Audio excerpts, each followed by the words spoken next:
Bienvenue sur France Focus, votre référence incontournable pour décrypter l'actualité française avec professionnalisme et engagement éthique. Plongez au cœur des événements qui façonnent notre nation, des décisions politiques aux avancées économiques, avec une couverture équilibrée et impartiale. Dans nos reportages, explorez les sujets cruciaux du moment, y compris les initiatives du président Emmanuel Macron et les enjeux clés qui impactent la France. Notre engagement envers le journalisme responsable se traduit par une analyse approfondie, respectueuse des faits, et une mise en contexte objective. Restez informés et éclairés en vous abonnant à France Focus. Abonnez-vous dès maintenant pour accéder à une source fiable et complète d'informations sur les actualités françaises. Parce que rester informé, c'est comprendre notre monde en évolution constante.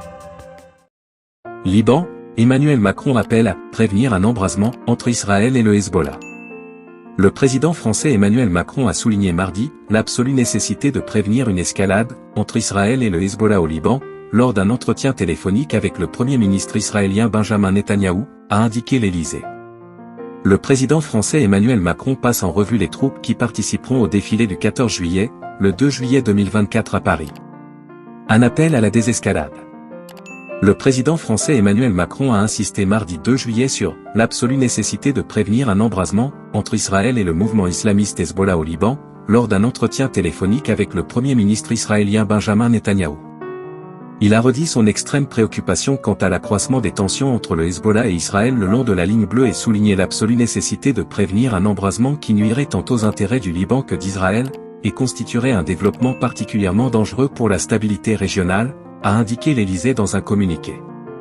Emmanuel Macron a souligné l'urgence pour toutes les parties d'avancer rapidement vers une solution diplomatique et a rappelé la nécessité d'observer la plus grande retenue.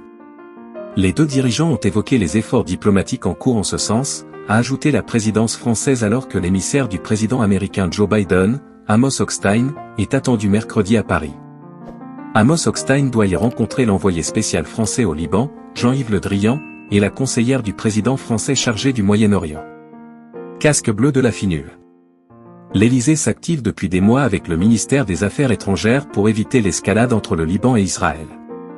Amos Hochstein a, lui, fait la navette entre Israël et le Liban à la mi-juin pour tenter de parvenir à une désescalade entre les deux parties, en attendant un cessez-le-feu à Gaza qui devrait permettre de calmer également le front entre le Hezbollah et Israël, selon une source gouvernementale libanaise.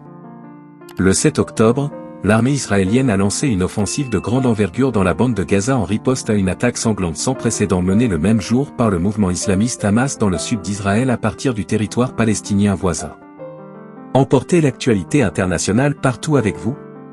Téléchargez l'application France 24.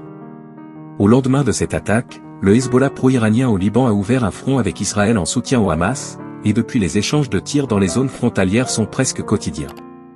Paris essaie, de manière coordonnée avec Washington, de trouver une solution négociée sur la base de la résolution 1701 de l'ONU, adoptée après la guerre de 2006 entre le Hezbollah et Israël, qui stipule que seule l'armée libanaise et les casques bleus de l'ONU, FINUL, doivent être déployés dans le sud du Liban à l'exclusion des forces israéliennes et des milices, dont celle du Hezbollah.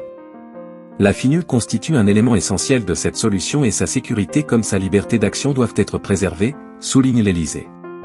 France 24, Info, News et Actualité, l'information internationale en direct. Course pour Matignon. Législative, diabolisée et rassurée, la stratégie du RN pour contrer le Front républicain. Auréolé de son franc succès au premier tour des législatives, le Rassemblement national compte poursuivre sur sa lancée en obtenant une majorité absolue lors du second tour, le 7 juillet. Face au Front républicain du nouveau Front populaire et de la Macronie, pour faire barrage au RN, Jordan Bardella agite le chiffon rouge de l'extrême gauche violente, alors que ses lieutenants tirent à boulet rouge sur leurs opposants, jusqu'à l'outrance. Le président du parti politique d'extrême droite Rassemblement national, RN, lors de la soirée de résultats du premier tour des élections législatives à Paris, le 30 juin 2024. Le président du parti politique d'extrême droite Rassemblement national, RN, lors de la soirée de résultats du premier tour des élections législatives à Paris, le 30 juin 2024. Le Rassemblement national va-t-il obtenir une majorité absolue à l'Assemblée nationale? La question est sur toutes les lèvres à quelques jours du deuxième tour des élections législatives anticipées. Avec 33,1% des voix au premier tour des législatives, le Rassemblement national, rallié par une partie des Républicains, a confirmé sa percée nationale, devant le nouveau Front populaire, 28%, et le camp présidentiel, 20%. Grand favori pour le second tour, le RN pourrait néanmoins pâtir des nombreux désistements au sein de la gauche et de la Macronie visant à faire barrage à l'extrême droite.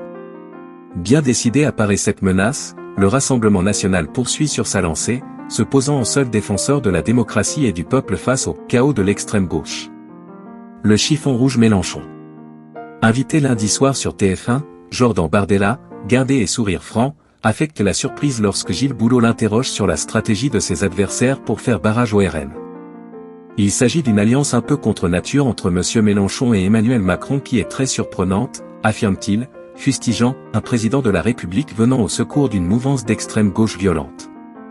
Plus tôt dans la journée, Jordan Bardella avait proposé un débat d'entre-deux tours au leader de la France insoumise Jean-Luc Mélenchon. Ce dernier l'avait alors renvoyé vers les cadres des Insoumis, rappelant que le candidat du nouveau Front populaire pour la primature n'a pas été désigné. C'était sans compter sur la chef des écologistes, Marine Tondelier, qui a immédiatement rappelé qu'après Olivier Faure pour le Parti socialiste et Manuel Bompard pour la France insoumise, c'était à son tour de débattre, conformément à l'accord conclu au sein du nouveau Front populaire. Une requête à laquelle Jordan Bardella ne semble pas disposé à répondre.